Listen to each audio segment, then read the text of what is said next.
You know, really serious about school. I walk up the line. It's like this whole like. I don't know if I'll ever be able to collect. I'll use it. Yeah.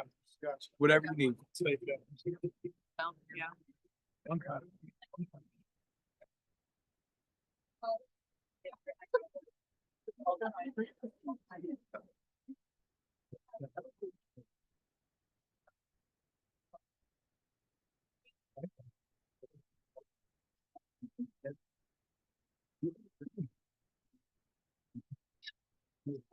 Oh, 7, okay.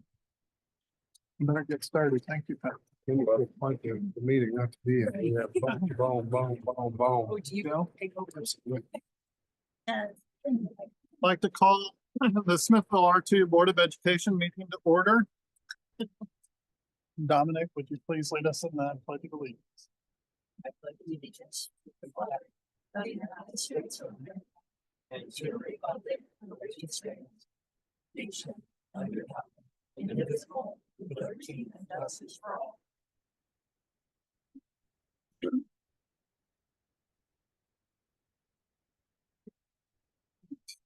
First item on the agenda is the adoption and modification of the agenda.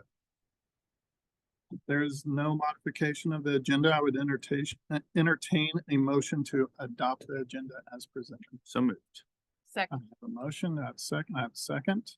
Any discussion? Make sure you click join meeting. All right, no discussion, please vote.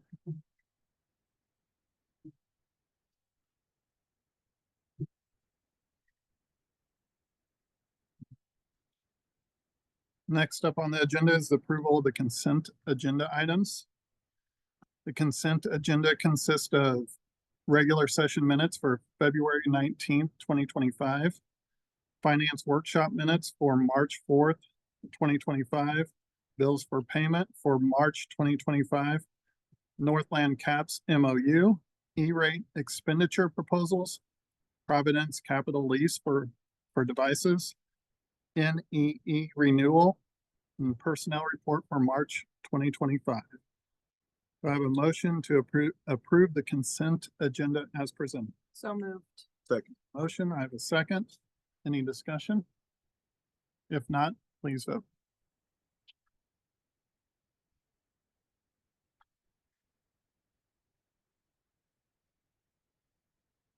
Next up, 9.1.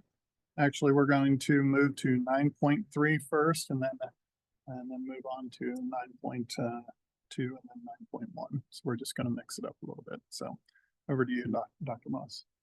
Thank you very much. We have a packed house this evening because we have a lot of students and staff that we would like to recognize, but we would first like to recognize our Board of Education. This March is Board of Education Month, and you can see by the gifts that are in front of them, our buildings have done a fantastic job of thanking them for all of their service.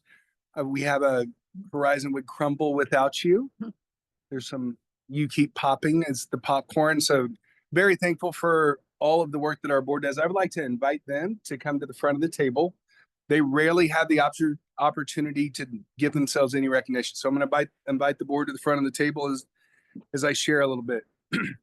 As a district, we want to express our sincere appreciation for your tireless dedication to our students, families, and the community of Smithville School District.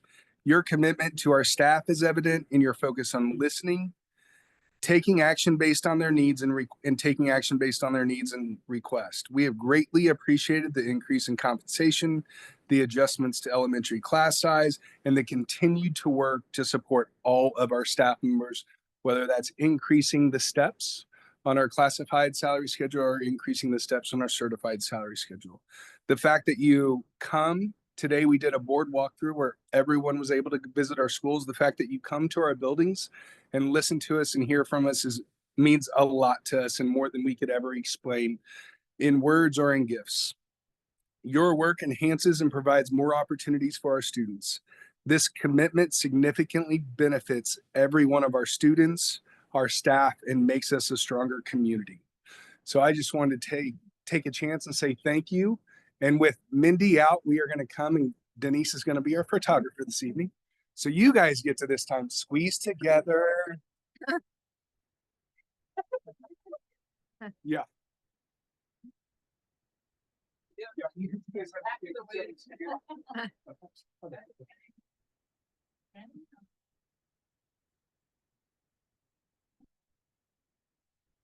So would you guys please join me in thanking our board?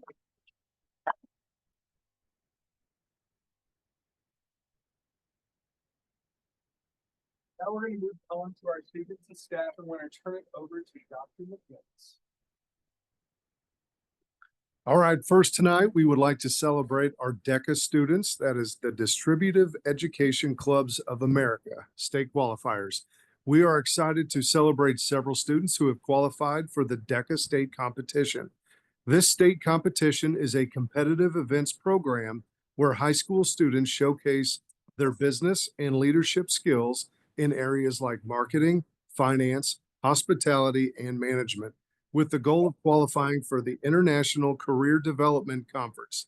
Dr. Don Simon sponsors this group and will share a little bit about their work and introduce the students representing Smithville at the state level. We're going to get you a microphone. Stop. And if you are a DECA student, please stay. One of our state partners. All right. Thank you, Dr. McGinnis. I'm Don Simon, and I'm the proud advisor for these folks. We have 7 going to state this year. A few of them couldn't make it tonight, so I'll throw their names out there. Ellie Herner, Lily Burns, Will Sapp, Autumn Blankenship, and Riker House. In addition to these folks here, Dominic Santulli, Peyton Cup, and Madison Edwards. So I'll let them speak just a moment. Grade level things are involved in anyone you brought with you this Hi, I'm Dominic Santulli. I'm a junior at Smithville High School. I do DECA, and I brought my parents with me tonight. My mom and dad, Anna and Paul Santulli. Hi, and yeah, thank you.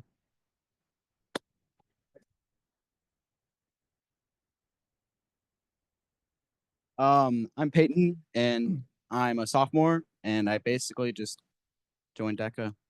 I have no special things to mention.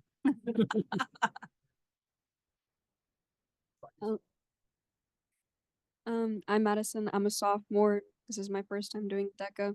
I didn't bring anyone else with me. And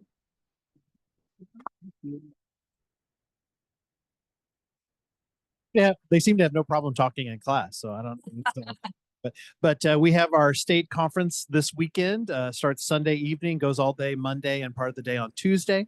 And hopefully, we're going to have somebody qualify for nationals this year. So we'll see. This is our second year. After we restarted, we had a 6-year break, and so these folks have helped get it going. And we went from 10 members last year to 20 members this year. So it's going really well. And if you hang around the high school, you'll notice our mascot that we have adopted. We have a giant blue duck mascot called DECA Duck. So if you see that wandering around the high school, that's what that's all. But anyway, thank you all very much.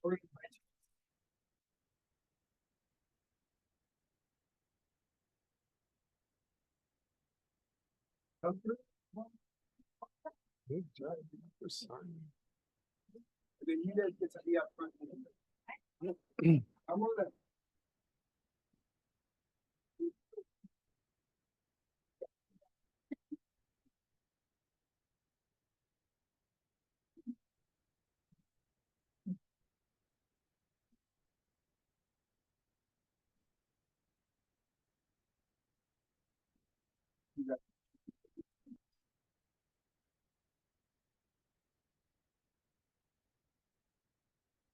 The next recognition of the night are our HOSA state qualifiers, that is Health Occupation Students of America. The HOSA state competition highlights motivated members to showcase their growth in categories that include health sciences, health professions, emergency preparedness, leadership, teamwork, recognition, and ATC testing. Health science and biomedical science classes allow students to dig deeper into health sciences knowledge, job training, and HOSA-related activities. Mrs. Kim Morgan sponsors this group and will share about their program and introduce the students representing Smithville at the state level. All right, well, I am representing my students that are going to state, so we'll be leaving Monday for Rolla. Emily Dickwitz has a research poster. Ellie Herner is in behavioral health. Alana Scheiber is in epidemiology, and Raina Williams is doing vet medicine. So this is our second year competing, and we've doubled the number that are going to state. So hopefully we'll be back to visit you with ones that are going to the next level.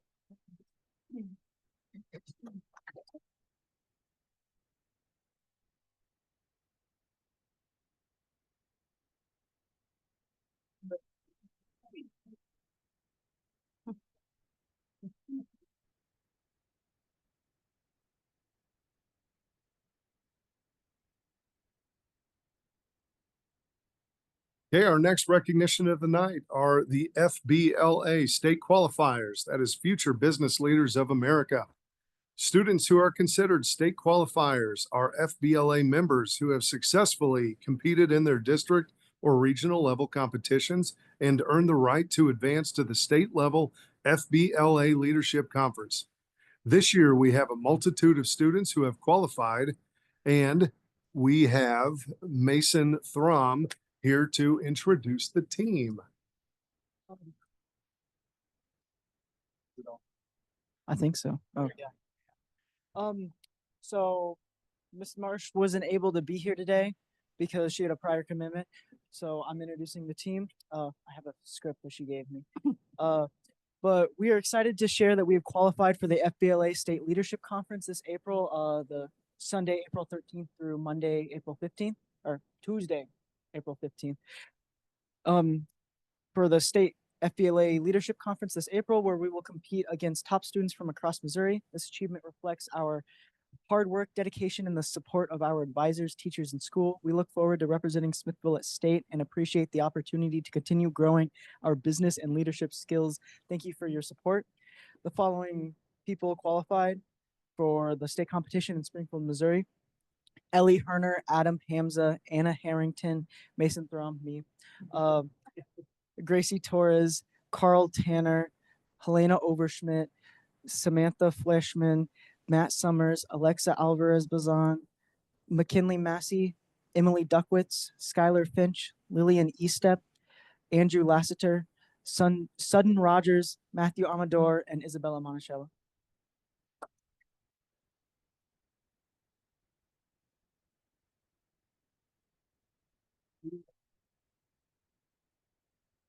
Matt. I came with my dad and brother.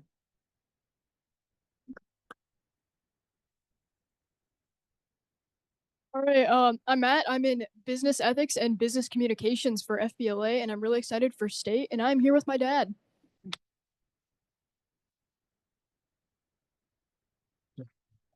Good job, buddy.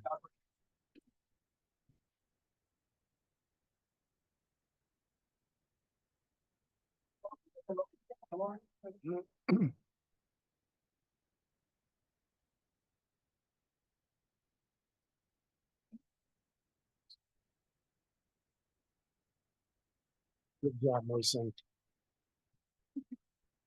Next, we have our wrestling state qualifiers and medalists. That is not an acronym. Wrestling state qualifiers and medalists.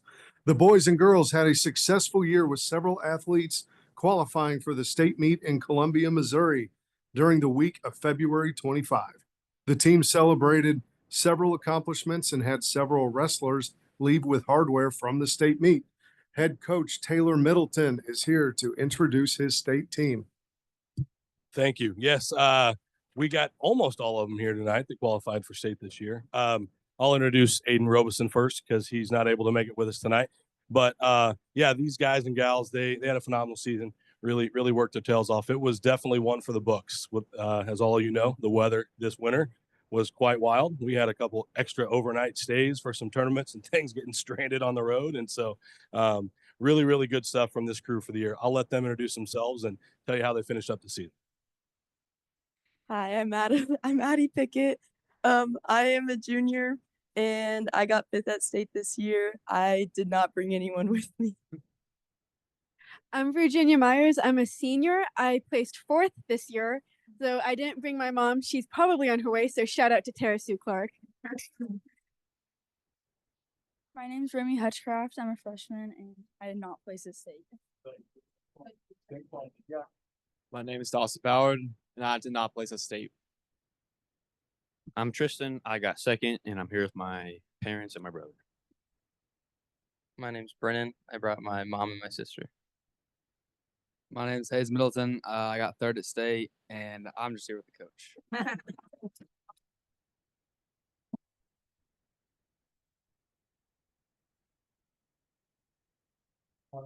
With the parents, you guys can raise your hands. You guys all right. Thanks, John.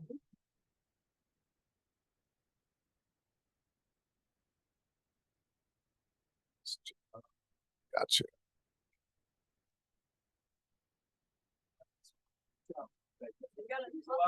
Yeah. Come on. Come on.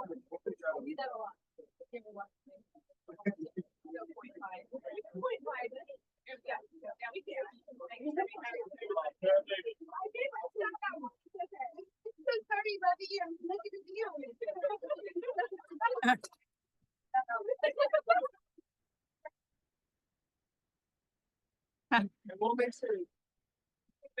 Well, yeah, we'll make everyone wait so the parents can get pictures.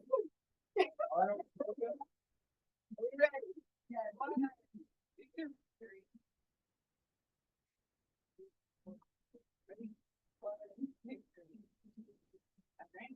All right, parents, parents, please take turns. You can come up if you want.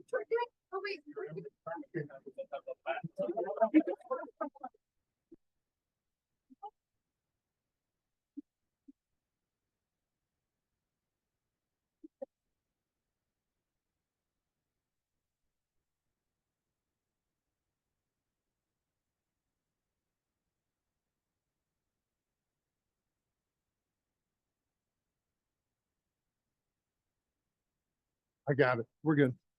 You got it. Coach has it. Yep. The next recognition are the girls swim state qualifiers. The girls had a successful year with several athletes qualifying for the state meet at St. Peter's Recplex in St. Peter's on February 22nd and 23rd. The girls celebrated several accomplishments and had a great season with records broken. Head coach Kyle Martin is here to introduce his state team. Hi, my name is Kyle Martin. I am the head coach of the girls swim team. We are fortunate enough to have several swimmers go to the state meet this year. Go ahead and stand up for me. We have Allie Potabom, who swam in the 100 butterfly, the 50 free, and she was a part of the medley relay. Elliot Chambers, who was in the 100 breaststroke and also part of the medley relay. We have Ava Moss, who is part of the medley relay. And then we have Izzy Sapp, who is not here, who swam the 100 backstroke and was also the last member of the medley relay. So I'm going to have them introduce themselves, but we had a fantastic season, and thank you guys all for your support.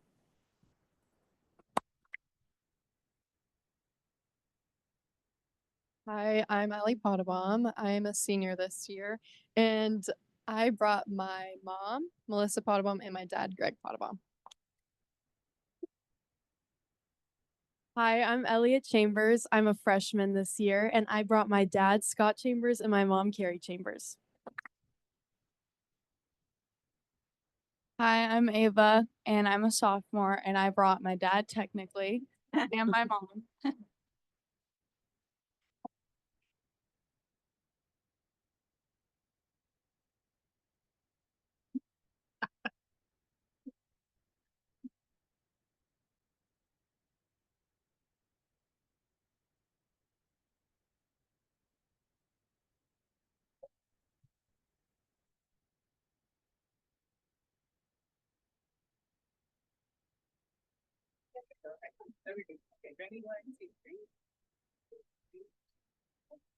Any parents with me? You want another one? Okay.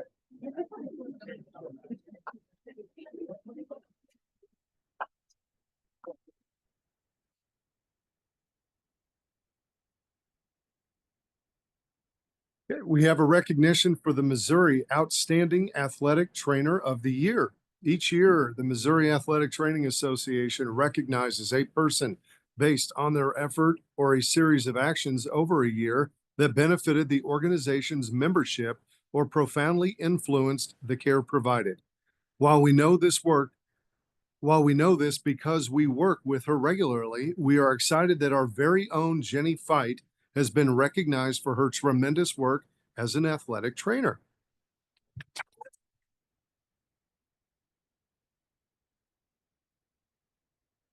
Jenny Fight. And I brought my spouse Ty with me, but I think it's pretty cool getting introduced the same night as a lot of these athletes because many of them have spent lots of time in my office, especially lately, right? So I couldn't do what I do, especially with my state organization, without the support of the school district as well. So being able to bring this award here is very meaningful to me just because of how supportive this community has been.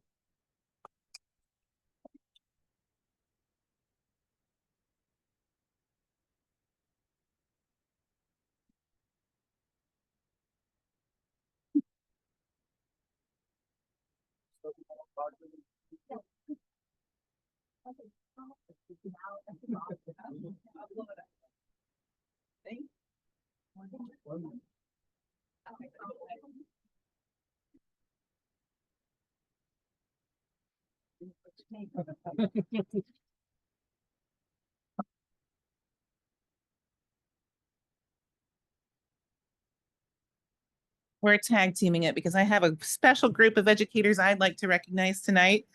Our assistant principal team, which now includes a principal at Maple, we had Justin Orschlin, Abby Meyer, and Taylor John shared their district's innovation PBIS work at the Missouri Association of Elementary and Secondary Principal Conference, focusing on actionable strategies for building effective systems. Their presentation covered establishing foundational principles, data collection, and collaborative decision-making aimed at improving student engagement and academic achievement. They also will present again at the state PBIS conference in June. So congratulations on your hard work, team.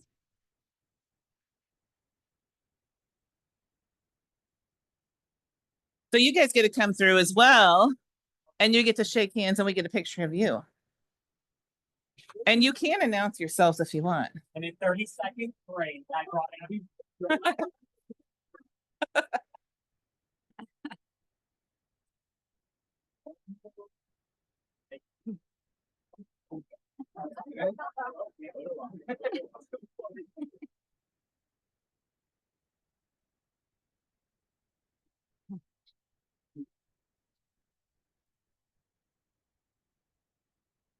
And before we finish this portion of recognizing folks and celebrating, I believe each of our building principals has something they'd like to say about our school board.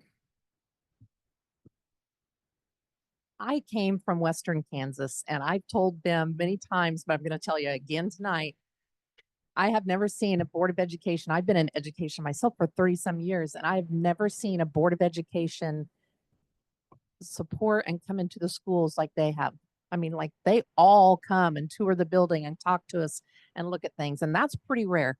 So thank you for giving of your time throughout the days to visit our schools and these evenings. This is what they get for doing this. It's not a paid position or anything. It's thank you for your dedication to Smithville. This is absolutely amazing. Well, it's hard to follow up Dr. Moss. He said most of what probably we were all thinking. So no, truly, we appreciate each one of you. Thank you so much for spending your whole day in the buildings, getting a chance to see what the students are doing each day and visit with the staff. It makes a world of difference for those. And without your support, we would not be where we are and where we're heading. So Horizon, everyone in Horizon thanks you. We truly would crumble without you.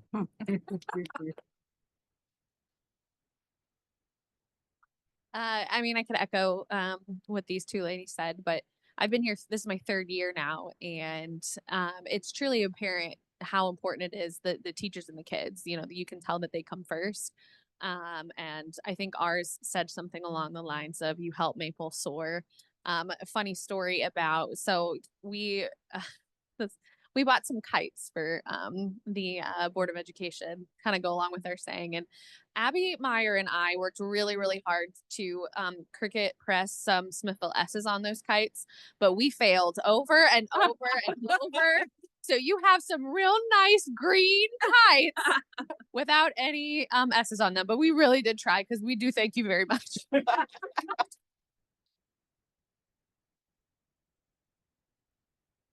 That would have been fun to. That would have been fun to watch. But thank you from Smithville Middle School for sure. It is always awesome to see every one of you show up at our building walkthroughs and to take time to visit with us and our students and our staff. And on behalf of the Smithville Middle School, thank you for all you do and all your support. We really appreciate it. And to kind of echo the sentiments from the other buildings, also, it's just the generational support that we continue to see kind of keep pouring back into our building. Some of you have children in our building. Some of you, been a part of this community for a long time, and that doesn't go unnoticed. Collectively, our building want to make sure I passed along the sentiments of thank you for seeing people when maybe they don't feel like they're being seen, whether it's stepping in the health room, whether it's showing up at the Special Olympics events that we host, whether it be showing up at some of our more celebrated games or activities. Our staff collectively want to continue to say, just thank you for showing up in those spaces. Thank you for just coming in and being an ally and finding ways to support what we do. Again, what these guys say, we absolutely couldn't do what we do without you all. I've only been in education for 26 years, but I could also say unequivocally the amount of effort and resources and the commitment you all pour into our district and into our buildings is second to none. So organically as well as intentionally, thank you for all that you do to support the school, the high school, and our district collectively. So thank you.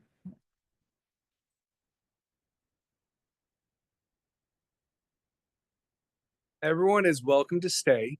It is also a good transition if you guys would like to leave. And thank you, Principal Speed.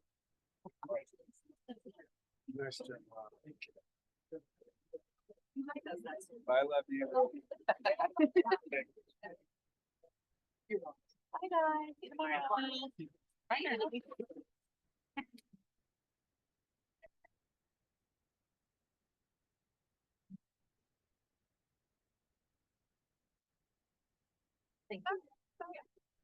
Thank you for all the. Yes, thank you guys. Knocked it out of the park. Cleaned up. I love you. And you're gonna walk me out. Yeah, 50 mile an hour with a kite. Yeah, we let it. I had to get back. Yeah. Go. Probably like February.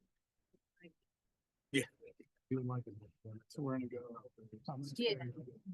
Let you go. Let you go. That's good. Well, you know, somebody. Here's my- Let you do.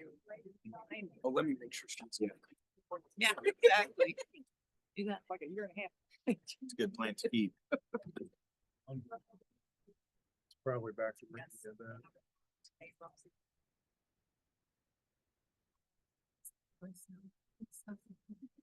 Oh. Oh. Oh, I bring this too. Oh, just had to be. Yes. And no, she would.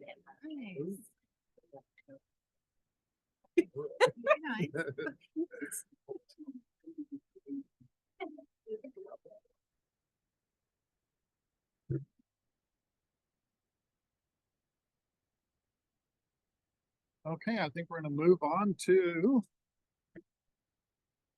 comments from the audience. Jenny Fight.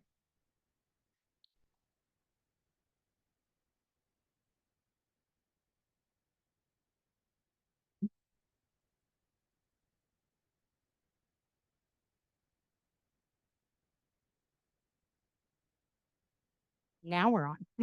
Every one of you has insurance on your house. Most days you don't really think about it. You know it's there. You do little projects to keep your house going, to keep your house tidy. Some days you're just angry that you have to pay that much money. And then a severe storm comes through and your house is destroyed.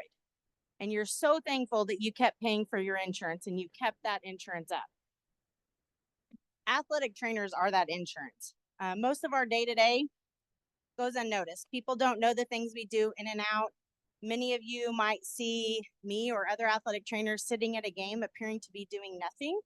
That's a good day when we don't do anything. But then there are times where we are treating a femur fracture or treating an athlete with heat illness, or we have several kids that are currently diagnosed with a cardiac condition called POTS, which can be a life-threatening condition if not taken care of quickly, or a diabetic emergency. And when those kinds of situations happen, a lot of times you see those. And again, it makes you so happy you have that insurance policy as an athletic trainer. And so the reason I wanted to come talk this month is March is also, I share it with the school board, March is National Athletic Training Month. And so Mr. Kruger used to ask me every so often to just give a presentation on what we do. What is our athletic training program like here at Smithville? And so I shared with each of you a PowerPoint presentation. And so hopefully you got a chance to go through that, look at it. If you have questions, I know there were some questions that were brought up at the athletics program evaluation. And so I would be happy to entertain any of those questions. I just have a comment. I appreciate everything you do for the district, and your knowledge is superior.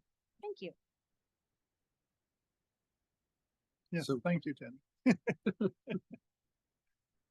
And by the way, congratulations. Yes. Was there anything in the presentation that like really stood out as like you didn't know we were doing or anything like that? I don't have. It's loaded in the board docs. Yep. So anyone can see it as well. Hopefully you were okay with that. Absolutely. I thought you were. Yeah. Nothing I wouldn't share with anyone. I didn't know about the Safe Sports School Award that we've gotten multiple years in a row. We just reapplied for that. Thank you for pointing that out. So the Safe Sports School Award is an award that you can apply through as an athletics program. And although most of the time it's an athletic trainer that applies for the program, we started applying for the program, and ever since like the inception of that, we've been what they consider first team. Some of our competitor schools are only second team. So just again, another thing we are better than them at.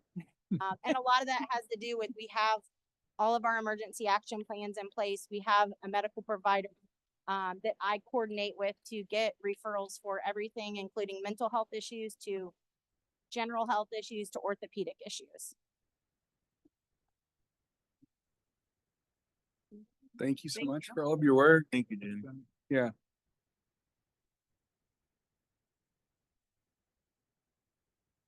Right. Is that for public comment?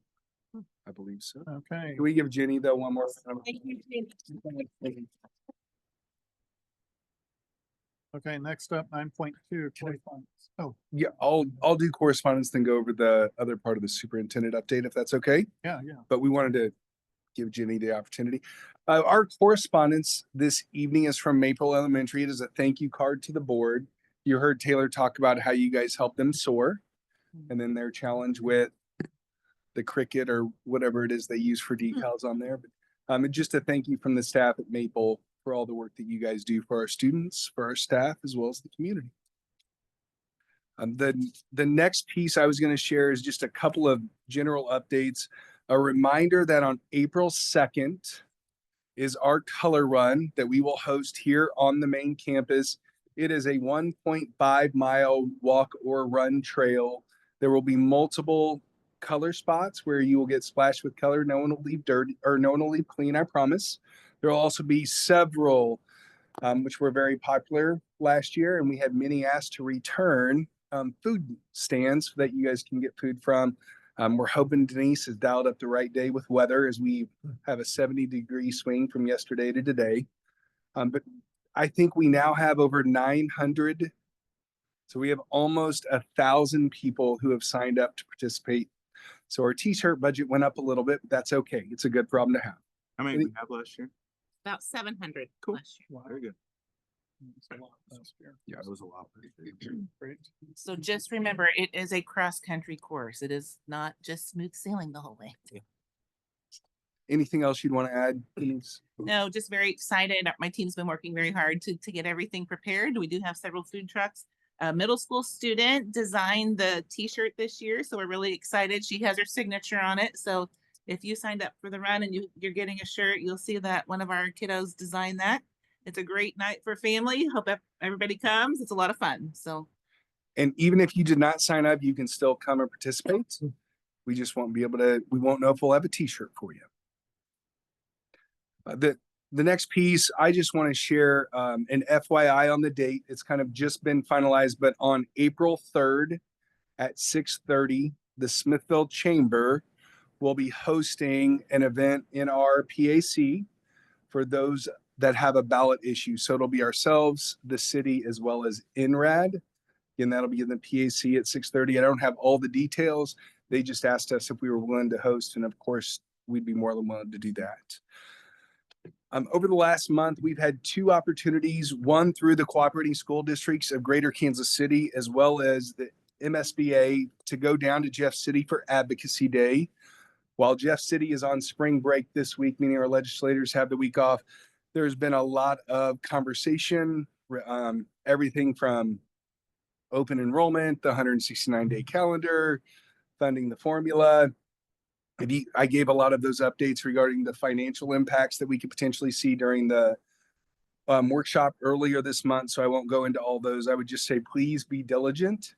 One of the things that I have found is we have great legislators, whether they directly represent us or not, but they're great to reach out to. And they really like hearing from elected officials. And they really like hearing from you guys. So if there is something that you're wondering about or want more clarity on, they do like talking with you.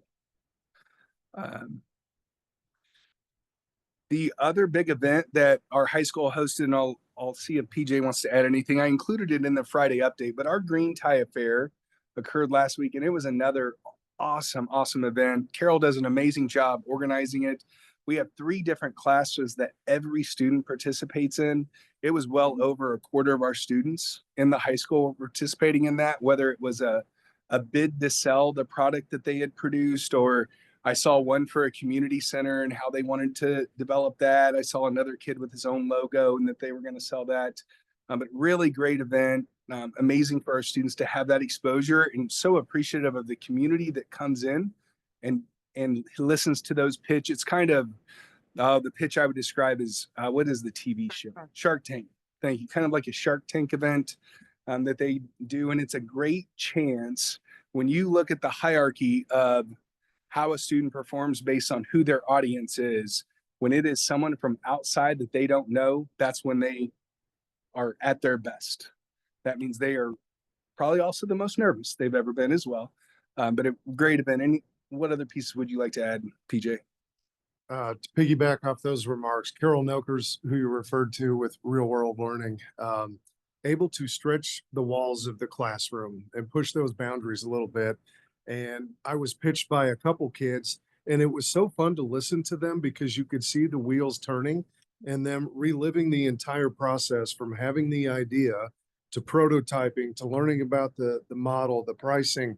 All of those pieces came into play. So it's not just this final presentation and working that muscle. It's every little bit along the way, and then getting that kind of experience. And I can't help but think when they're applying for a scholarship, when they're applying for a job down the road, how much further ahead of the competition they may be because they have these experiences and a different audience than just a teacher. Teacher's a fantastic audience, but when you bring in community members, their own peers, that stretches them in so many and productive and healthy ways. So very exciting event. While also that same day or the next day, the middle school had a career fair going on as well. So you can see some alignment in those 7-12 programs to real world learning. So very exciting for all of our kids. Yep. Great event. I know, Joe, you were able to go and get to interact with some of the kids. The baking and pastry for all of the adults that came in, they also made homemade cinnamon rolls. So a great experience for our students they weren't baking for their classmates, which is probably a little less stressful. They were baking for people that they didn't know who they were. And they were really good. I had. The last thing I would share is we are wrapping up our Warrior Connects for this semester tomorrow at Maple at 5:30. For anyone that wants to come while it's focused at Maple, we'd welcome anyone. It's been been a good process for us to learn through. As we've done some things to re-envision that, we have some more work to do on how to maximize our participation from our community. I will also give a ton of credit to our buildings where we've seen our PTOs and their parent groups grow over the years, and they're able to represent a lot of the information that we push out to them. So that's where I think we're going to have to continue to work on maximizing those experiences. I'm so appreciative of everyone that has come to those. And again, tomorrow night, 5:30 at Maple Elementary, if you're able to make it. The last piece I would share, just want to thank you guys for the board walkthroughs today, being able to visit all our buildings, and you see what that means and hear what that means from our building principals. And they're representing their staffs to see you guys in the building, listening to them, walking through classrooms, listening to our students. It's very unique, and it's not found in all districts. So that is all I had, unless you guys have questions about anything.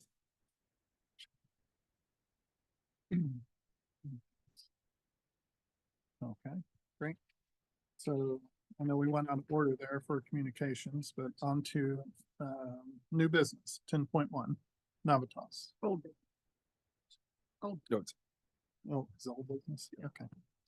Okay, well, 10.1, Navitas presentation. Tonight, we have two representatives from Navitas. Basically, to recap what we've been going over for the last several months to get this in line for moving forward in April. And the focus tonight will be on the project's cost and timeline. So I'll turn it over. Well, thanks for having us back. My name is Lenny Smith with Navitas, also Ralph Gardner with us tonight. I have prepared a brief presentation, but as we go through it, if you have questions, just stop in the middle of it. First,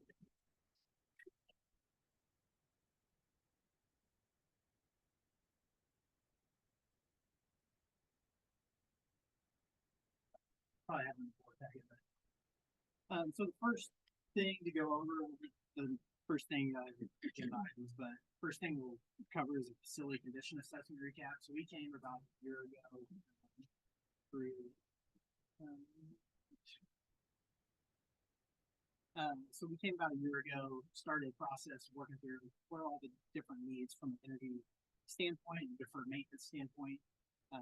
And then we kind of went through a different pricing exercise. We ended up going through a bunch of different engineering exercises and getting to essentially a final cost on an overall property.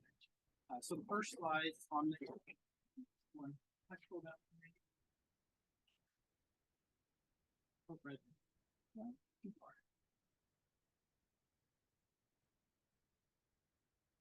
Randy, can you present that as the presentation from the agenda? Yeah, it's well, rather than the PDF that's up, because it's hard to see, can you present it from the presentation that's in there? I think I sent it to you as PDF, so it probably came through as PDF. I guess the first thing on here, the recap is this is just kind of brief in time of different things, but the top right there you'll see is essentially a building plan for HVAC, and this is just the high school, but we went through this on every building. So we will put a report together for that. The next thing is what we would call a reverse utility analysis. So oftentimes when we go through this project, we're trying to detail out, is there opportunities at utility savings and what items have the best utility savings? And so this is essentially taking this your high school utility bill in the period.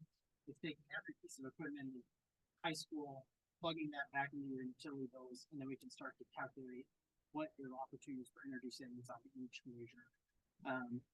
And then the last piece is a detailed, we call optimization. So it's really small, can't probably see it, but it just kind of shows you some of the data that we collect after we go through projects to help verify utility savings and help on operational cost savings as well from a tech perspective.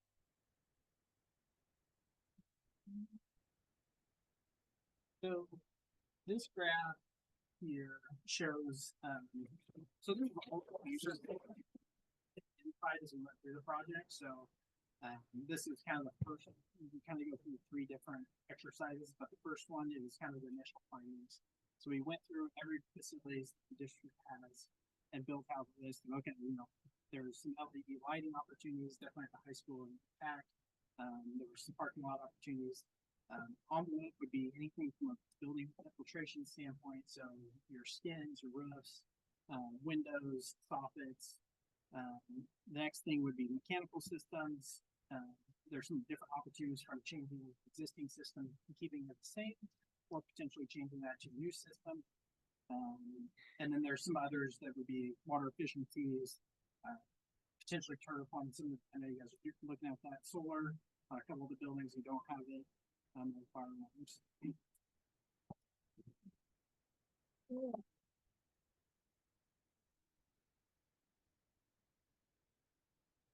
So this next slide is, so anything that's left of the black dot on here is what we went through and actually developed from an engineering specification standpoint and actually got pricing on.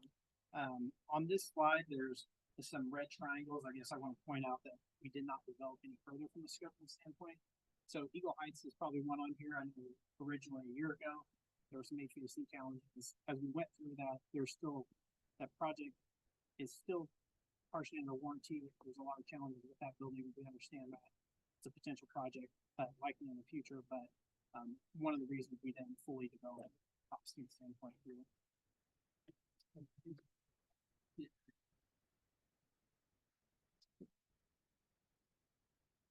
So this next slide, this is everything that so anything that's an orange box is essentially we developed from an engineering standpoint and actually priced out, and it would not be included in this project. So we went through kind of this next exercise saying, okay, here's all the different items we priced out. What are the things the district feels like is the most need? Green dots are actually what would be included in the next slide from a costing standpoint. Any questions, I guess, on what we're kind of honing here from an overall perspective? Looks good.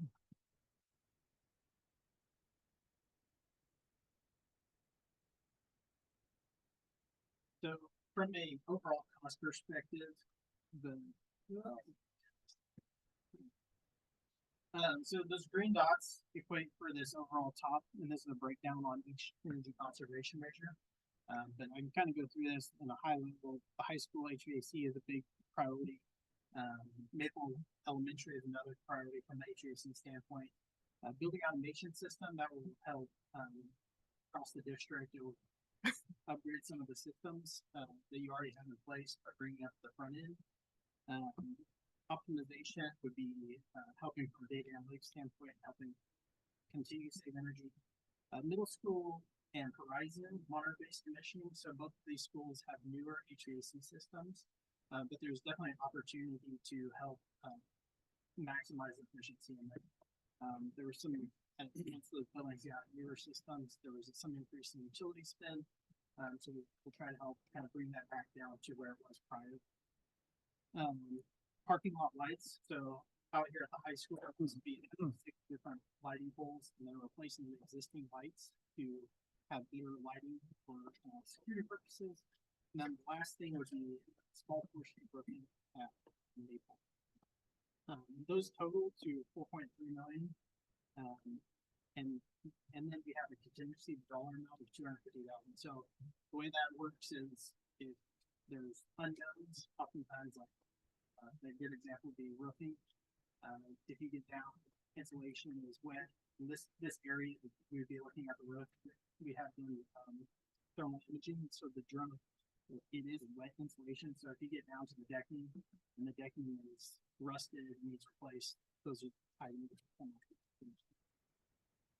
Anything from a contingency standpoint that wouldn't be spent overall the project, would just come back to the district. Anything on that last slide that was included in the orange boxes equate to about $6.5 million of other needs that we did price up that would not be included in this. The big chunk of that would be roofs. There's a lot of different areas across the district that have some existing roofing needs. And then the items that we did not price, the big is about 4 to 5 million. That's budget pricing, but a big chunk of that would be Eagle Heights. HVAC. Any questions? I have a couple questions. I just wanted to. Sure. Hopefully one of us can answer. Somebody can. I've only been in the community a few years and I'm newer on the board, so some of these questions, everybody can answer, I just don't. I'm curious for like, when you talked about the HVAC and we have that warranty and from the previous bonds in 2020 and 22, when it has HVAC renovations, were these not projects that were included on those bonds? Yeah, so the HVAC replacement that you see are actually 20-year-old units. That's above the 5th and 6th grade wing at Maple, above the cafeteria, or where we saw today indoor recess. And then at the high school, it is I call it the north-south portion of the long on this side, that long academic hallway. All of those units are over 20 years old. So they are not included on either of those. What is included is the commissioning of the new units on Horizon, as well as the middle school. And then all units, they would be optimizing. So the example I use, and if I butcher this, Luke or Rob, jump in, is that in Oak Grove, they had a unit where basically a water got stuck on. Well, inside the classroom, the heater was compensating for it. So roughly it stayed between that, 72 and 76 degrees. The teacher never knew. But by them watching it in the background, they knew that both those units were running almost full go the whole time. Well, one, you wear that unit out if it's going like that. And the only time you're eventually going to find out is if one of those items break. Did I represent that okay? Yeah. Okay. Yeah, and a big piece of that is oftentimes on Optimization, yeah. I know we've had a lot of conversation with Scott regard as well. And big challenge is right now has been HVAC. And so I guess as we looked at this and started looking at some of these from, the things that weren't included, so the $6.5 million, meaning a lot of roofs, and looking at this time, a lot of this time is going to HVAC problems. So that's one of the things that we talked with the admin teams. Okay, let's prioritize that over potential roofs. We know they're old, they may not be, but they're both maybe better opportunities. Yeah. So Scott currently wakes up and checks all the HVAC across the district each morning through the through the optimization. They will be doing that for us. It'll be the same gentleman that does it for North Kansas City and Platte County as well.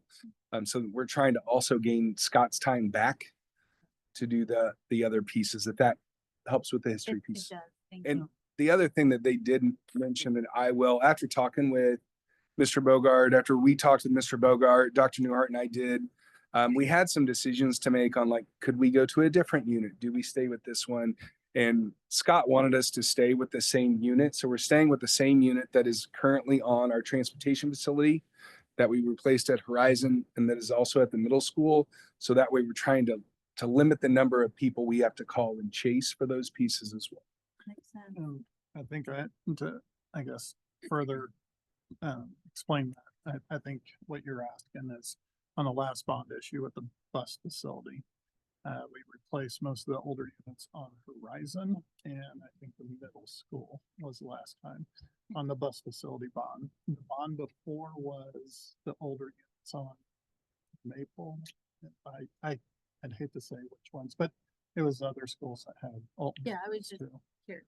And the Eagle has been a known issue, and I think the game plan has always been to allow the warranty to resolve those matters until the warranty runs out, and then at that point in time deal with the Eagle Heights issues. Yep. And I do appreciate staying on top of the roof. I'd rather see them replaced than to have the interior damage from water and problems. So I think that's smart. Yeah. So keep an eye on that. So then we did a thermal imaging scan on every roof across the district. That one section was really the only one that had water infiltration and insulation. And that's the next step is into. So that's kind of the smallest piece, but definitely going to get you to a better spot. Thank you. And the next slide So today we're just presenting from an information standpoint. But right now what we'd be planning to go for a board approval on the 16th of April. And once that happens, we'll kind of kick off into construction. So from a timeline perspective, most of this work will be completed this summer. A few of the items that would maybe linger out would be some of the temperature controls. Those things certainly would not be invasive into classrooms or anything of that nature. But I think with the timeline right now, there's a few, so lead times on closer we get to summertime, that does start to if in case, say, equipment lead times due into August, there is some ways that we can, if you have a 3-day weekend, we can work starting on Saturday, work through Monday, and change it from the full toss of the company. We can't do it all at the same time. But right now, this would be kind of anticipated timeline of construction. Most of this work would fully be finished by the end of this year. And then the commissioning side, we would run that for an entire year. So what we're trying to do is catch every season and naturally see how the units operate and then make adjustments as we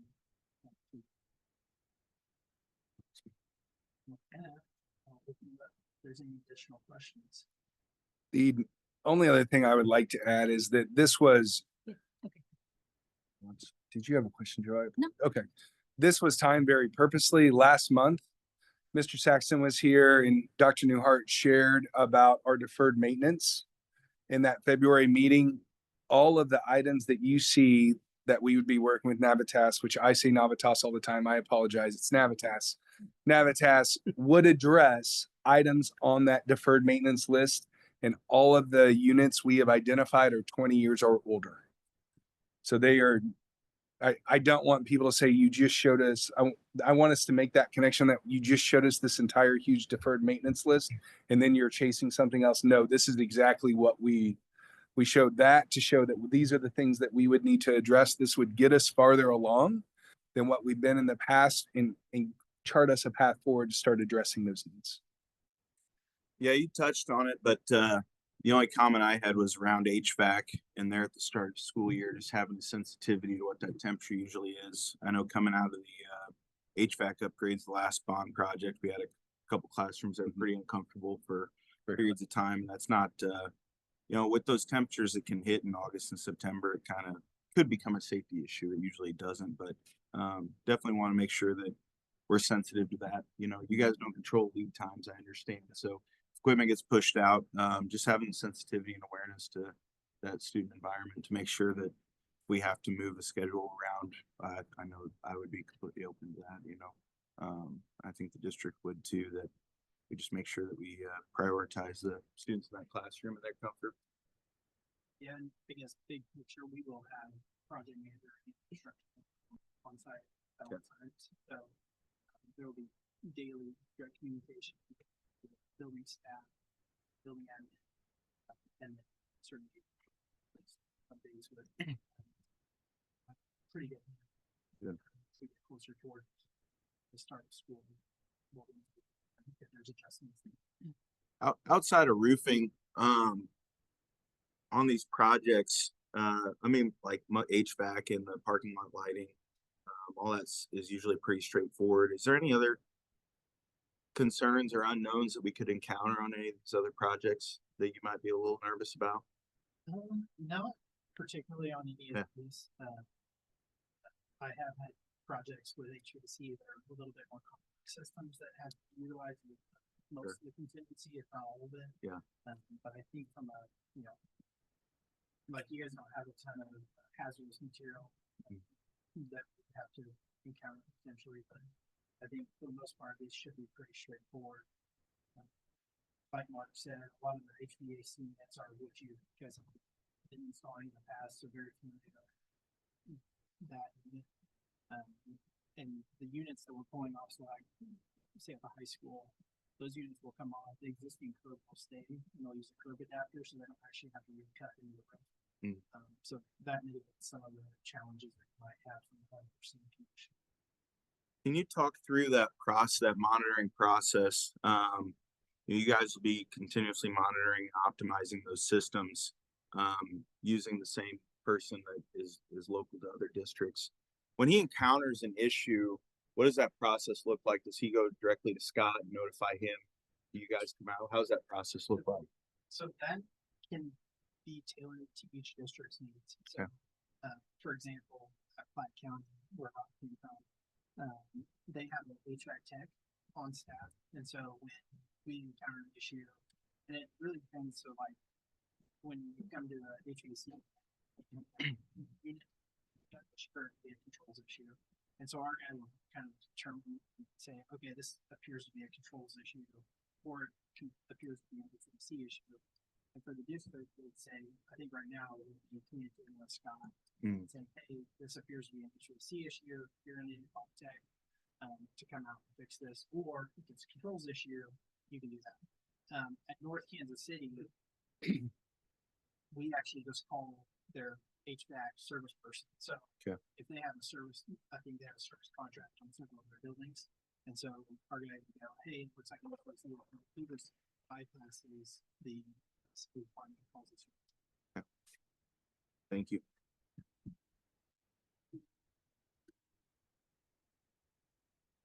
Any other questions? Thank you so much for the presentation. Thank you, guys. I'll be in touch with you.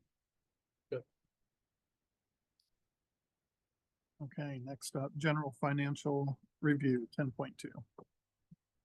Thanks, Rob. Look, you can see in our expenditures and our revenue, we are trending exactly as expected. One thing that you may notice is our DESI payments will start increasing. So DESI will say, here's what we're going to pay for the formula. They withhold a certain percentage of that each year. This year, it did take the passage of a supplemental budget, which was approved last week by the House and the Senate, to be approved to fully fund the formula. So they will be able to start ramping that up or increasing that. That will also, right now, the Classroom Trust Fund is approximately $100 million behind. The Classroom Trust Fund is gambling. So our lotteries, boats, and for those just to help with online gambling, that always questions like, oh, we just approved, what is it, FanDuel and DraftKings to be our two vendors. Currently that is at $1 million and not anticipated to increase. So there is a chance and an expectation that our Classroom Trust Fund will continue to decrease because our lottery and the boats have to pay on the revenue they earn. Online only has to pay on the registration of the bet. So all the money they earn, they get to pocket, versus the casinos as well as the lottery have to pay based on the revenue that they earn. The other thing that has hurt the Classroom Trust Fund, and I did not realize what a big factor this is, we have not had the big Powerball amount of close to $1 billion. That really ramps up that. I've donated my $2 to the winner a couple times. So that's just the reality of it. It has been approved to use the reserves to fully fund that this year, but we do anticipate that decreasing next year. Otherwise, we are trending in a very good direction.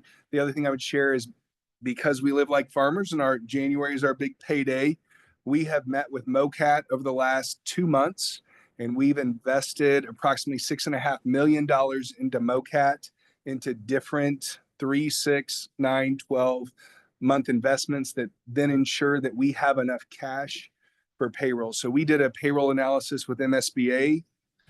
Karen did, then we did a cash analysis with MOCAT to ensure that we were all looking at the right numbers, but we have now invested that to maximize the funds that we have coming in. Then we have a drawdown plan based on what it costs us to make payroll each month. Happy to answer any questions.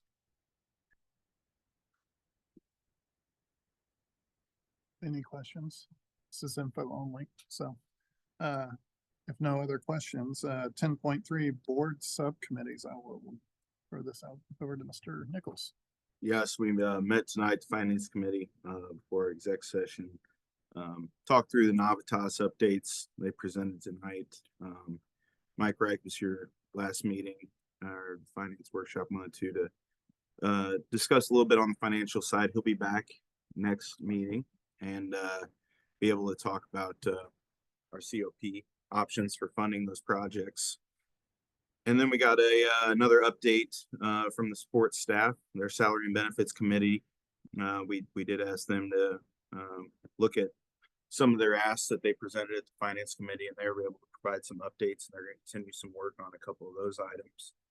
And then we just briefly discussed the bond and tax levy transfer updates from Dr. Moss on his progression on conversations in the public. So.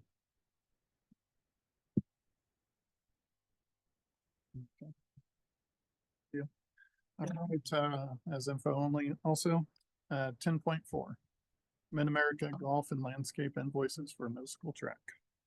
We're bringing this again to you tonight, basically for two reasons. One, we need to get the one invoice paid. And the second reason is it is a good faith move on our part, I believe. And secondly, it gives us better legal standing on retainage of the second invoice. So tonight I'm recommending that we approve payment of invoice 1 to Mid-America Turf, which that work is technically for the track itself. We do not have issues with, for the turf. That invoice is for the turf, and we do not have any issues with the turf portion. So recommending to pay invoice number 1. It was my understanding, wasn't there damage caused because of the installation of the turf that caused damage to the track? Installation? Installation of the turf. Not that I'm aware. So what caused the track damage? Like it's still It's the material being used, that red clay material that has been put down on the track is what is in question. Yeah. Well, the surface still isn't level. Like there's several kids that have tweaked their ankles, and I wrote to Dr. Newhart about it. My son was one of them that had an injury from it. So and that's the center of the problem. It's a material issue. It's not from the turf. Yeah. Installation. The material that was put down, the contractors tried to compact to where it could be a usable surface. The material's just not compacting, and that's the center of the problem, right? Is that we had an expectation of a material that would be similar to most tracks, to where it does compact to a semi-hard surface, to where students could use it safely. And this is more of a sandy. It's not sand, but that's same composition, to where students are digging into the material when they're using it, and it's not really safe for the students to use. And it's certainly where our expectations of what we were going to get versus what we got is where we're kind of at odds right now. So who is responsible for the track surface? Mid-America. Who was responsible for the? Well, DLR was the architects. J.E. Dunn was the construction manager. The subcontractor for the surface of the track was Mid-America. Right. And Mid-America just put in what they were told to do. Yeah. So, in my view, and I think legal's view as well, it comes back to J.E. Dunn probably more, and DLR, and that design, development, construction management issue, because really Mid-America was just doing what was agreed upon. Yeah. Because my understanding is more than just the surface, more than just the material. The surface is not level, and I thought the conversation that I had was that it was caused. I don't know who you've been conversing with. The material itself isn't, it's not compacting, so it's not going to be a level all the way around the track, and it's a compaction issue because that material is not compacting down to. We've been using game time equipment that has the equipment to drag that, and you have to get on it when it's dry enough to drag it, and then it, I don't know what you want to say, fluffs it up, and then it dries and settles after that. And when that occurs without any further moisture or rain, it really is not, it's a runnable surface. It's a usable surface. Athletes are getting injured. It's not usable. And it's not safe. If it's too soft is when it leaves the ruts and unevenness of the surface.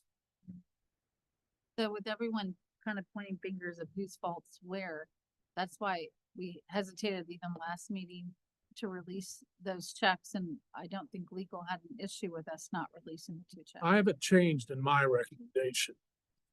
And really legal hasn't changed in their recommendation. And the difference really between the last time, which I was aware of last time, was that we didn't have the pay apps, which meant DLR and JE Dunn had not signed off on those yet. And I don't know if that was an oversight on their part or what. We now have those. And, you know, we're trying to work through this with all 3 entities, Mid-America, DLR, JE Dunn. We've made a lot of headway. You know, we're down really to 2 choices. We keep what we got, or we try to move to what the original contract read was a track. And, you know, it's still in discussion as far as who's responsible in payment. But from a Mid-America standpoint, again, I'm just trying to advise you as the board what is the best legal thing to do and what is probably the most good faith effort with a vendor to do, and that is to pay invoice 1. That's where I'm at. I'm trying to keep you guys in the best possible position. Well, I think our attorney said pay invoice 1 and then hold on to retainage while you guys continue to work this out. Correct. So.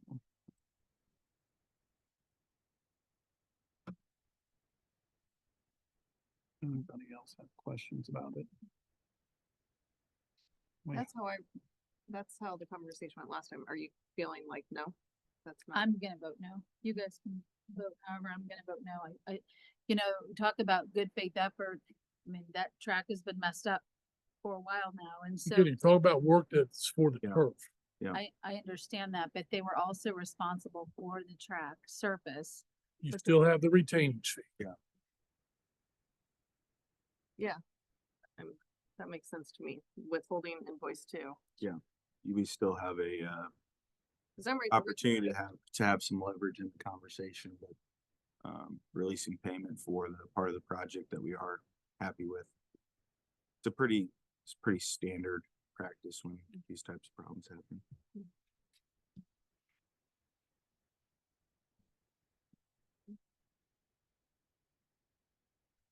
I would make a motion to approve invoice 1 and withhold payment on invoice 2.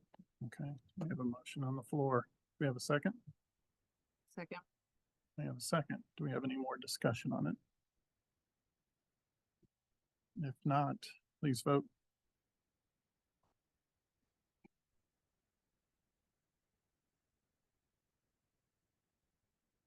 Okay, next up, 10.5. MSBA 2024A policy update for the second of 3 readings. The third of 3 readings would be next month, of course. So is there any discussion on the second of 3 readings?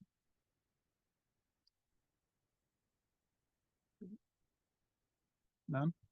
So do I have a motion to approve the MSBA 2024A policy update for the second of 3 readings as presented?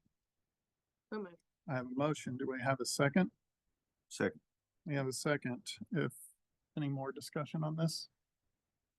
All right. If not, please vote.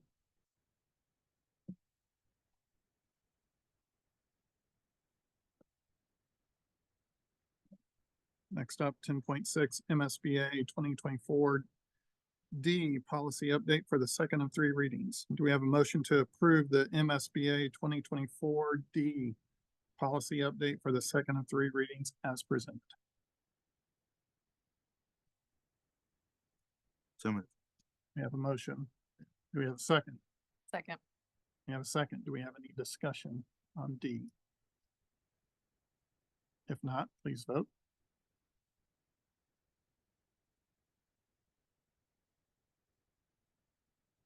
Okay, next up, 10.7 info item for no tax increase, levy transfer and bond considerations. Randy, can I please present?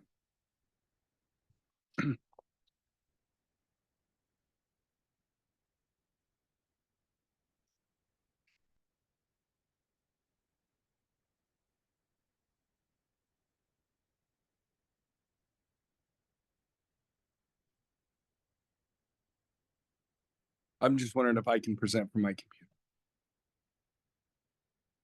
I can make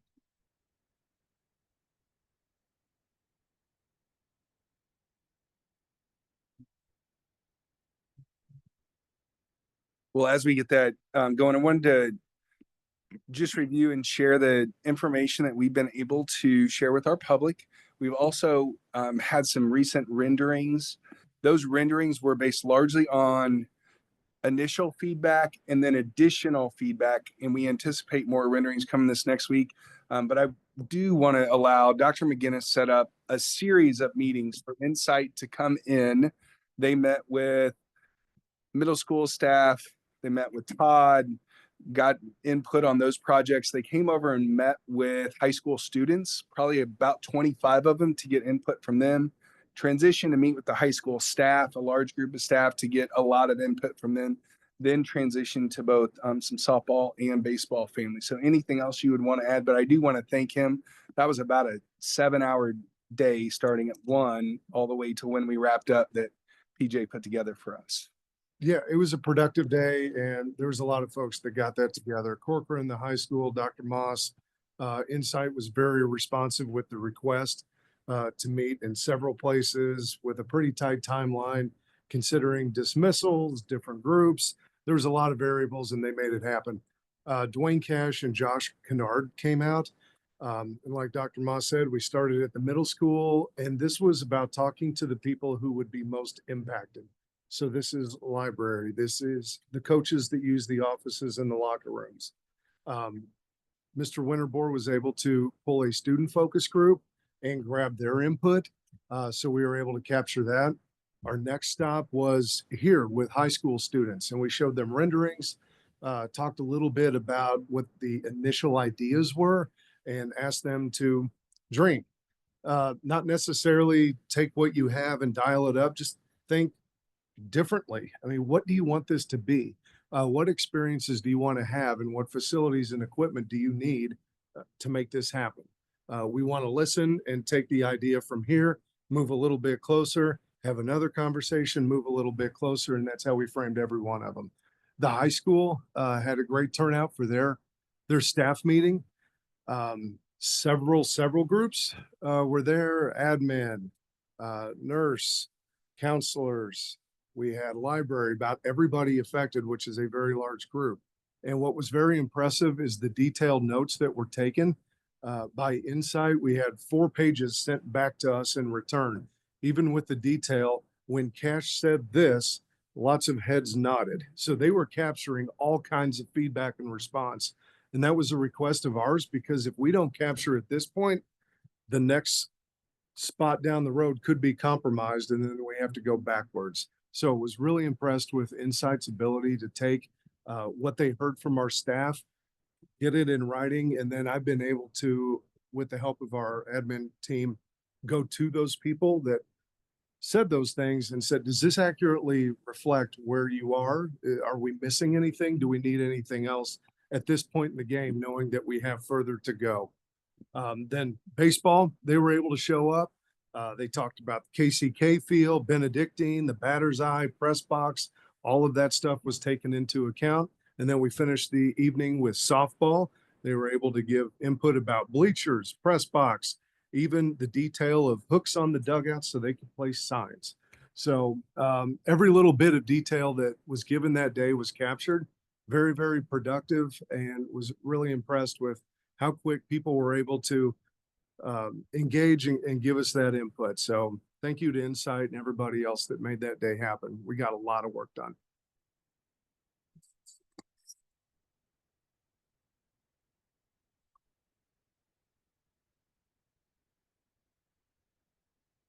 Yeah, thank you, PJ.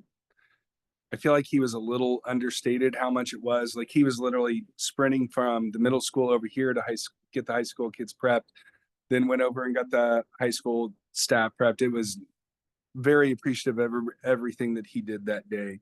What I was gonna do is share some update from the information we've had from that meeting as well as others. Please know that as we share this, this is uh, the one thing that Cash kept saying is make sure that they know that these are architect renderings and not meant to be final, but instead meant to be kind of that next step of what we're going to be looking at.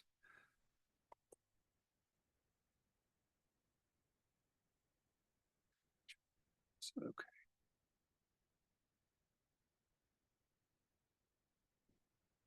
To share.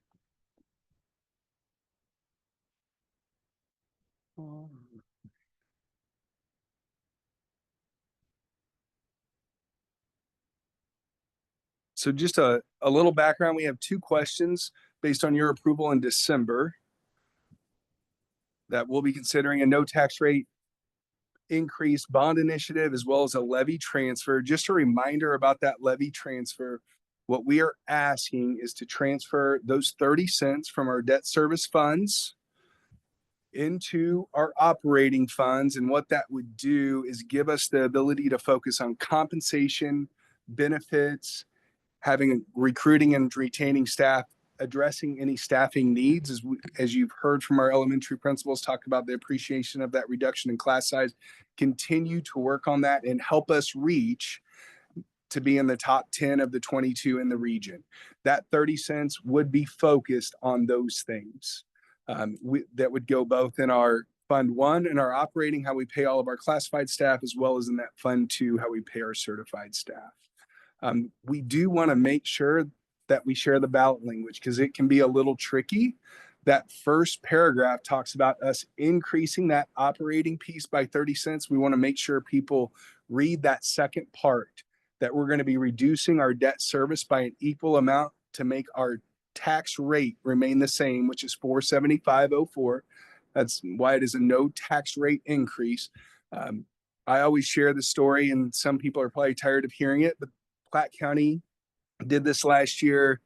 North Kansas City and Liberty the year before that. Lee Summit's done it as well. But in Platte County, the superintendent worked with a community member who wanted to understand it, went to the voting box, read that first sentence, got upset, like, hey, you told me it was an increase. Why did you do that? And the superintendent just goes, did you read the second sentence? So we really need people to read the entire thing, just like our English teachers taught us, read the question thoroughly before we answer, because we are going to be looking at increasing the operating, but also that's going to come from decreasing our debt service. The question that sometimes comes up is, does that mean you're going to not pay debt on time, or you're going to change the rate that you're going to pay debt? That does not mean that at all. We will continue to pay all of the debt we have, and working with Raymond James, pay any future debt with the 91 cents we would have left in our debt service levy. The other question that sometimes comes up, does this mean that my levy goes down by 30 cents if I don't vote for that? That is not the way the vote works. That's as if you're going to increase it. It is not that way in this situation. We can maintain our debt service levy at that rate. Moving forward, we can just also lower it and still be able to invest in exactly what we want to and reach our bold goals of investing in our people. We talk a lot about levies are for people, bonds are for building, because it can be confusing. Well, can't we just use some of this money for that or some of that money? Our bond is very restricted. It's for building and capital projects, and we want to take this levy money and invest in our people. So this is kind of our, I would say, our elevator speech of how we explain it. That levy transfer shifting 30 cents, which would create about $1.2 million for us to use for salary and benefits, retaining our high quality staff, hiring new staff, addressing any class sizes and staffing needs we have, all without changing our current tax rate or impacting any debt payments. So we really want people to understand that elevator speech, to know what that money is going to be used for. Our bond initiative, and that B for buildings is for bonds. Through the process of looking at all the different improvements and through I would say a really good list of inputs, we looked at our 10-year master plan adopted in 2020, the April 22 community forum and survey. The strategic planning process had a pillar around facilities, collaboration with our building leaders and staff. One of the things I thought Mr. Saxton did a great job of is going with Mr. Bogard and meeting with all of our building principals to hear the things that they had identified of needs, and they were able to represent what their staff had told them. We have something on this list of 4 that was not even considered until we heard from our teachers and our recess aides. So that was an invaluable piece. Our students are great advocate for themselves, great, tremendous advocates for themselves. So always listening to them, particularly our superintendent's advisory kids. We've been able to talk to them not only about this, but also classroom furniture. Dr. McGinnis has been working with them on. Then on October 24, we had our community forum. We had over 80 people there, followed up with over 600 email or survey responses. So felt like we had a lot of really good inputs. Other things that we consider when doing project is what are our educational needs? Where are we seeing those rise to the top? How are spaces utilized, or how can it not be utilized based on the space that it is and the current condition it is? And we always want our community to have confidence and understand that safety is just that common thread. That's part of every conversation we have now in education. It is always part of what we're thinking about and what we're doing. This is the question for our bond initiative. Honestly, much more easy to understand. Usually what people see, we highlight those pieces for them to understand what it is, but we highlight that green piece so they know that it is a no tax rate increase for what this is. And with that levy transfer, we can continue to make payments on this bond and any bonds moving forward based on our capacity for the next 10 years. As part of this process, we went out for an RFQ for an architect and design firm. And this is one of the reasons that they were brought up and selected is we said, hey, here are some needs that we have. Give us an idea of what you would do, how you would think about this. And this is the rendering that they brought back to us. You can also see it in the back of the boardroom, but we talked about, hey, our front entrance, a lot of people go to the PAC at the high school. They don't know that our front entrance is. So they're like, well, let's bring that front entrance out. Let's make it bright. Let's make it tall. Let's bring the library out. That is that area on the right. Let's bring that height and tallness and brightness out so that way it stands out. So that was an initial rendering that they had. This is the footprint that we're looking to touch if this bond is approved. The purple area would be the addition part. That's the addition part. The library being on that bottom right, that left side being that front entrance. As you look at that blue area and the green right behind it, the darker blue and the green, that is original to the building in 1969. The lockers that are in there were the same lockers in there when we moved here. When my brother graduated in 83, those are the same lockers that are there. That is the same wood paneling above those lockers that I have affinity for, but no one else does. Our lobby is also largely the same size as it was then. When I was in school here, we had about 300 students. We have now almost 900 students coming into our building each day. So we need to expand that lobby and create a foyer that allows for our students more space. And then in that back left, that lighter blue, that green hallway is again all original to 1969. And then that light blue is our ag science area.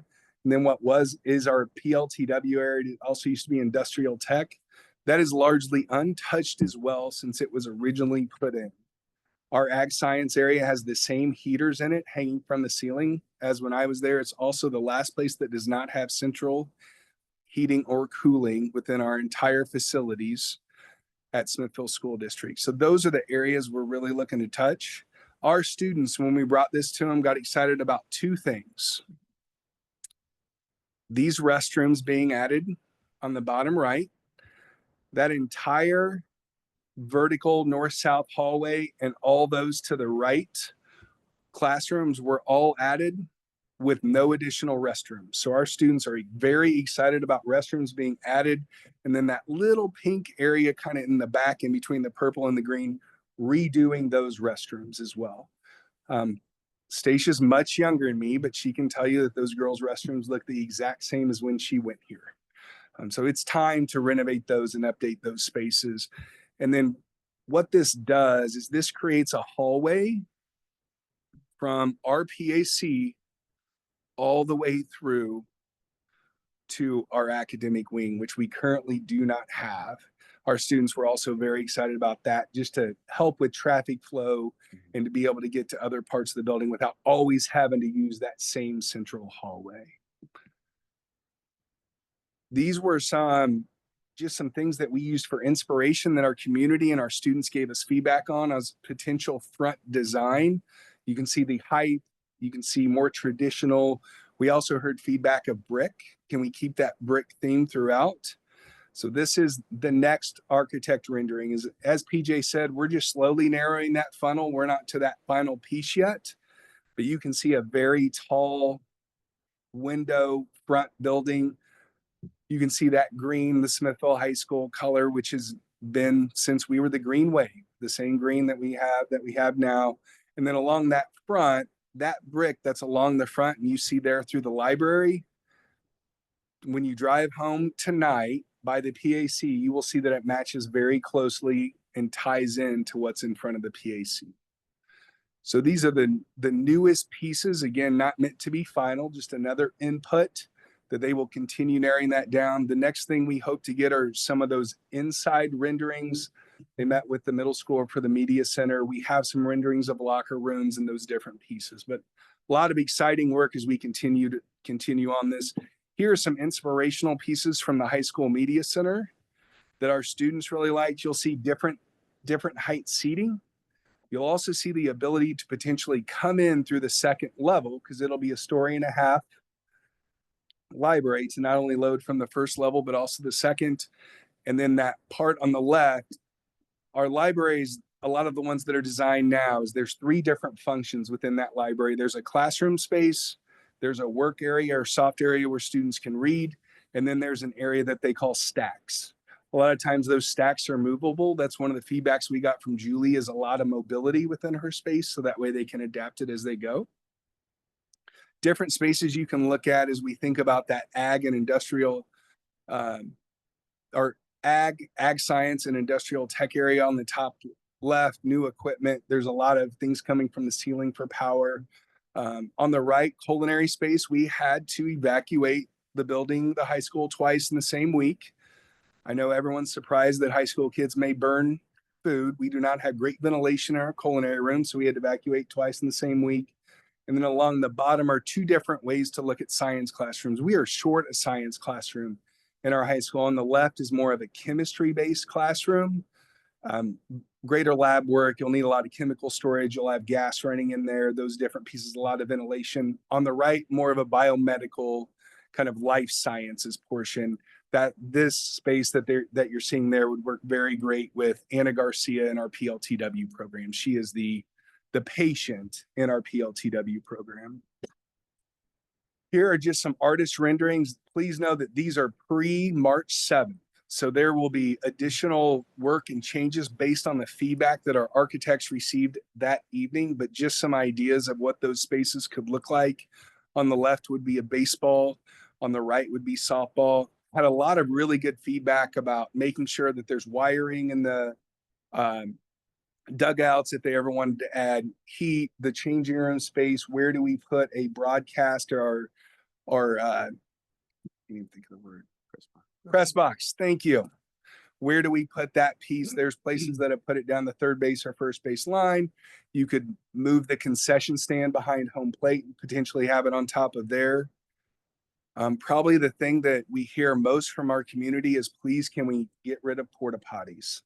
So this is our restroom and our concessions. That concession is that upper left where the little covered portion, and they no longer would have to sell out of a cooler.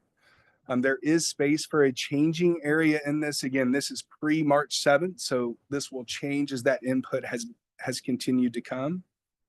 The middle school, you will see the same library response from their students as we had from the high school students. Again, that varied space, different areas to work, and they really drew to the soft area. That's the green area that they would have a space to read and work from or work with this collaborative group. And then the restrooms currently in our middle school, if you are probably over 5'8" and you stand up in our restrooms, you can see your neighbor. So height, privacy, much taller partitions. And then the nice thing about the partitions now that they are designed without cracks. So that way those students can feel comfortable when they're using the restroom. Our elementary, this is a piece that was not on the 10-year plan. It did not come up during the strategic planning process, and that facilities pillar, this came through hearing from our staff and hearing from our recess aides in particular, as well as our students. And that is increasing the area of all weather surface at our elementary schools. So at Horizon and Eagle Heights, these are known as what is called the kickball area. So it'd be turfing those areas. You heard it from our principals today about trying to put 75 kids in the small area we have now, whether it's asphalt or turf, makes for a pretty tight area. And our teachers are like, just let them get outside and run. Let them burn some of that energy because they are better when they come back to us and they're ready to learn. And at Maple, they have a much larger asphalt area. That's where their kickball area is. They would tell you this is where their flag football and soccer area is there at Maple Elementary. So we do have tomorrow, like I mentioned, at 5:30 at Maple. Again, what we're asking is that no tax rate increase bond initiative for $18 million. And then the no tax rate increase levy transfer. We just want everyone to fully read the question, consider that. And if you guys have any questions coming up, we would love to add them to our FAQ that's on our website, but we have a great resource there for our community. I know it's been shared several times. So happy to answer any questions. We continue to work with Insight to narrow down that funnel. Again, we haven't arrived. It's just kind of that next step in the process to help inform them, as we'll potentially discuss during the next item. Just a quick clarification. Tomorrow night is 5 o'clock, correct? Yes. It's 5 o'clock. Early. Bye. I checked- Sorry. I had to double check just to make sure, but it is 5 o'clock. I'm sorry. That's my fault. Okay. Any questions on the presentation? Say everything looks good. I would say if there is, if we're fortunate enough to get this approved, maybe in April, we can come back with a recap of a lot of the projects that may not make it onto this bond issue, but were also mentioned in the discussions from the 10-year plan to the public input and stuff like that. So people understand, like, we are, paying attention and those projects could potentially be under consideration someday based on funding available. But it'd be nice to kind of consolidate all that with all the public input that we've had. And the one we shared with Horizon is one that we saw today, their restrooms. That was one that was basically on the bubble of this issue. And we just wanted to make sure that we did not, we didn't overcommit ourselves. As every school district I've ever worked in, we have more needs than we have the ability for funding. But that is obviously an area, and there are many others like that we've talked to around there. You can talk the Maple, food pantry, our Warrior Closet, all pieces that are right there as far as the next things that we need to start addressing. Right. I appreciate that. Correct. Yeah. So the ones that came up on, the surveys, the tennis courts and stuff are still ranking pretty high. And just want people to know that we're not forgetting this. And as funding becomes available, those projects can slide right in. So, all right. Any other discussion on this? No, it just feels like, we now shifting our focus to the next 3 weeks, making sure we're communicating out and trying to get this passed. It just feels like we're more prepared than we probably ever have been. More discussion, more community input.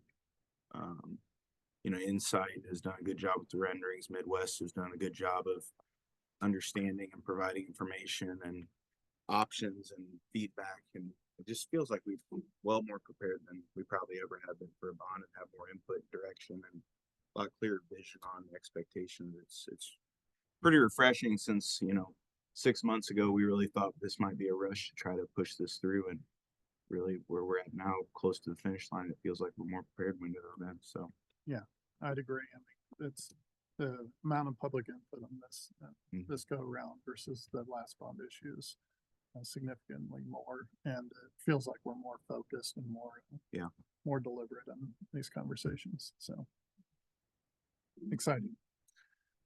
Okay. That was info only. Now on to 10.8. Construction manager risk. Yes, per board policy FED, we've discussed this for the last 30 days, it seems like.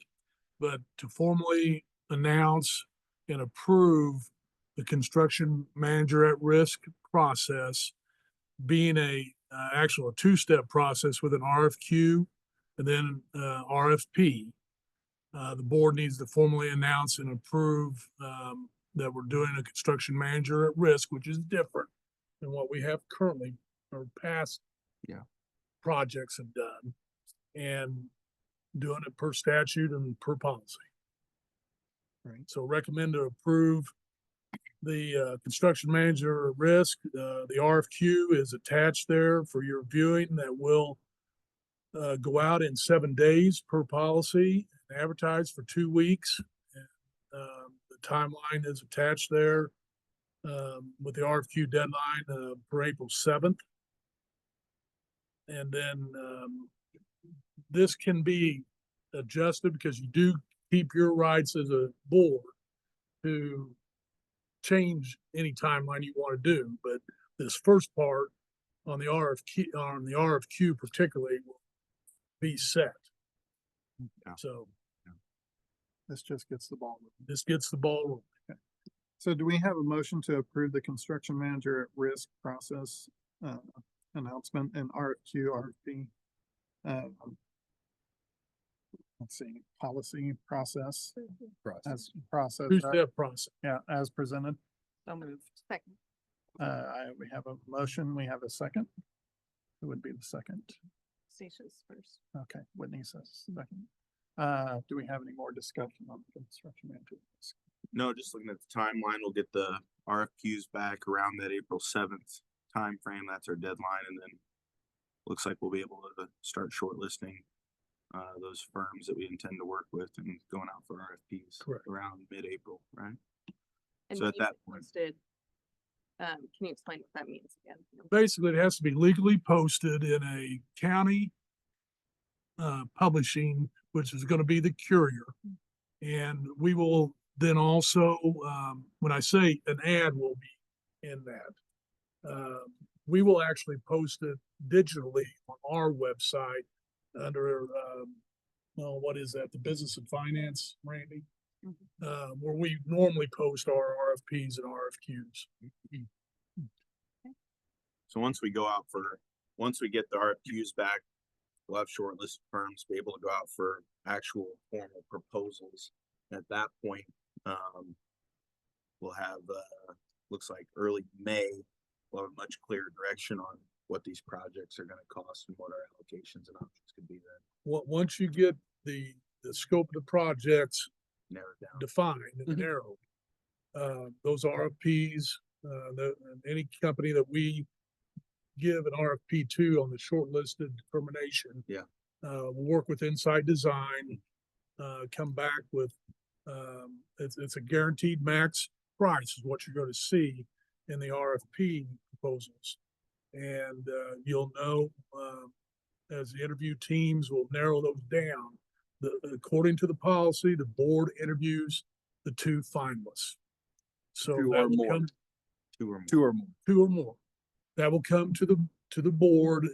I've got a to be determined date on that. So that, it's up to you guys when you want to meet to do that. And hopefully where you can get a contract approved at your May Board of Education meeting. Okay, great. Thank you. Okay, any other discussion? We have a motion and a second already, so let's vote.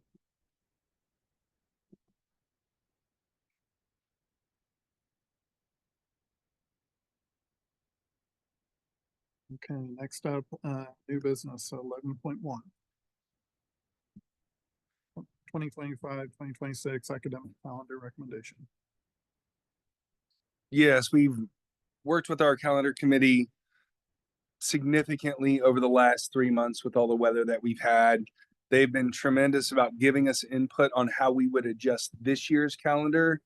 And then we had the discussion as well during that time, not only looking at shifting the changes we've had this month, we will bring that calendar recommendation to you in April to finalize this year's calendar. And then we've also been talking about next year's calendar. So through those conversations, our calendar committee had a theme of, we felt like this year we made a lot of changes to the calendar and then we didn't get to fully live it with the number of inclement weather days. So they asked for very minor changes. We put out 3 different versions for our staff to respond to.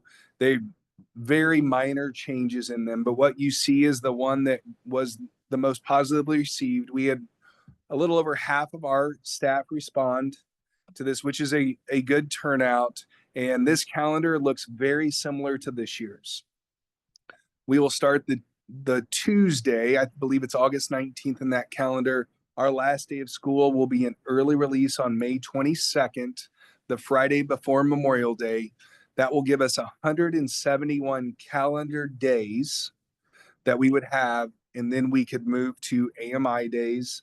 Our staff is very interested in continuing AMI days and continuing to improve how we work in those days. Had a good conversation with a couple teachers just yesterday, and really using the feedback I've gotten as a father to share with them on how we improve those learning opportunities. So that 171 days allows us to have 2 true inclement weather days, then look at moving to AMI. The other change you will see on this calendar is this year we had 3 work days and 3 PD days. This is all those days now are going to be morning professional development and afternoon work day. So you see a change there. We found that our professional development days were a big lift. And we also had a large gap from September to February to work with our staff on any type of professional development. So this gives us other touch points just at a shorter time frame. Still allows our staff regularly to have work time in their calendar during that afternoon time. If there are other questions, I'd be happy to answer. Okay. Do we have a motion to approve the 2025-2026 academic calendar recommendation as presented? So moved. We have a motion. Do we have a second? Second. Okay, any more discussion on this item? If not, please vote.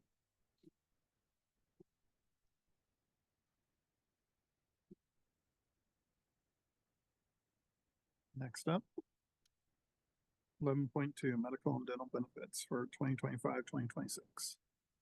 In your packet, you have a memo explaining our ask of the board. We've had a really great insurance run. Our claims have been very flat over the last 12 months, so we're very excited about that. But we do have to keep up with the cost of healthcare. So we're asking that the board increase the medical cap by $25 and the dental cap by $5, so that we can ensure that we have enough premium to pay for our claims over the next plan year. And I would like to give credit for this, for the way we've handled our claims over the last really 2 years. Last year, we had a 0% increase.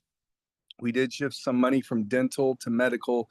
This year, we're only looking at a 4.2% increase.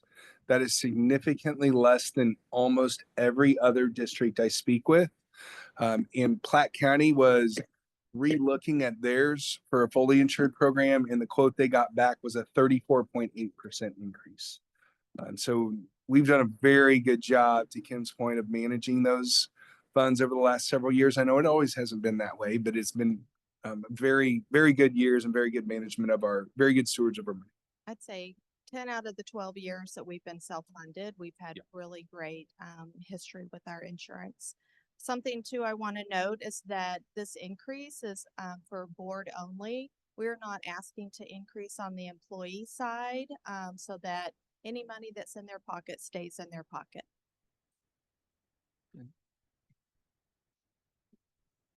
Any questions? If not, do we have a motion to approve the medical and dental benefits for 2025-2026 as presented? So moved. Second. We have a motion and we have a second. Any other discussion on this item? If not, please vote.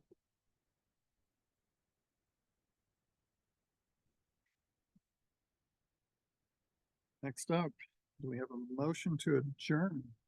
So moved. We have a motion. Do we have a second? Second. If so, please vote.